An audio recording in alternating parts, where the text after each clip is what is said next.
գործող վարչապետը ունի, այսպես ասած, իրեն սպասարկող ինքնաթիռ, որ այդ ինքնաթիռում դե ինչքան տեղ լինի իր թիմի հետ։ Կարծում եք այդպես է լինելու։ Ենթադրում եմ կամ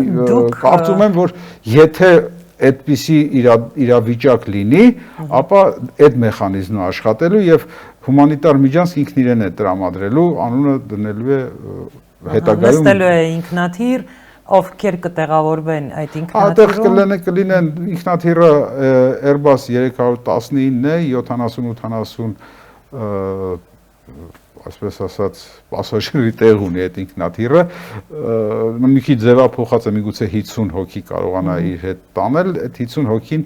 արդեն ժողովրդական լեզվով ասած իրար մեջ ցելա են գցելու, ով են այդ 50 հոգին լինելու։ Մնացածը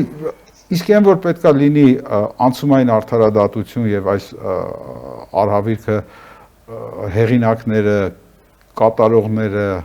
աջակցողները, կազմակերպիչները պետք է պատասխանատվության ենթարկեն, դա միանշանակ է, հակառակ դեպքում պրոգրես հնարավոր չի ապահովել, բայց նորից եմ կրկնում,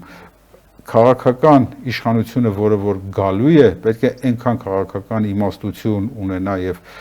գիտելիք ունենա եւ ուժ ունենա, որ վենդետա թույլ չտա, այլ